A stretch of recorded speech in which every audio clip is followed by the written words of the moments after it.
une messe d'action de grâce pour planter le décor. Une façon de remercier l'Éternel pour ses grâces sur la grande collectivité Soglo. Ces retrouvailles annuelles ont été instituées dans le but d'amener les fils et filles de la descendance Soglo à se connaître davantage, établir l'esprit de solidarité et de cohésion en vue d'une consolidation et d'un enrichissement des liens ancestraux et construire des projets de développement pour la poursuite du meilleur devenir de chacun et de tous. La collectivité Soglo, la grande collectivité Soglo, celle-là qui a eu l'estime et l'onction de Dieu pour avoir géré ce pays depuis le temps des rois jusqu'à la République.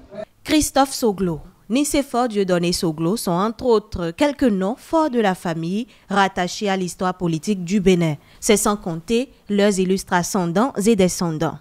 Il n'y a pas eu un seul roi de Dahomey qui ait régné sans avoir un prince rayant sur le trône des Soglo à ses côtés.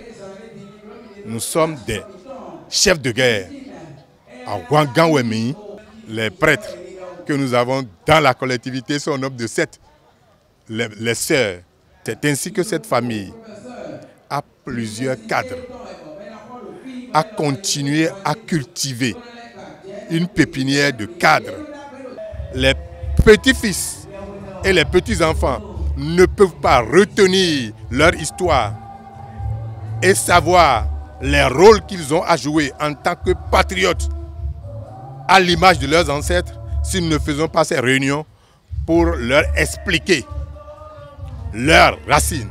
Une communication est prévue à cet effet. Elle sera présentée par l'éminent historien Félix Iroko. Ces retrouvailles, qui en sont à leur première édition, seront rééditées chaque année à l'occasion de la fête de Christ Roi. Le président du comité d'organisation lançant les hostilités. Nous n'avons aucune part à la gloire de nos aïeux.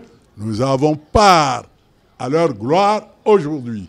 Nous sommes les continuateurs, les tresseurs de cordes qui doivent continuer leurs exploits dans le style d'aujourd'hui, dans les exigences d'aujourd'hui.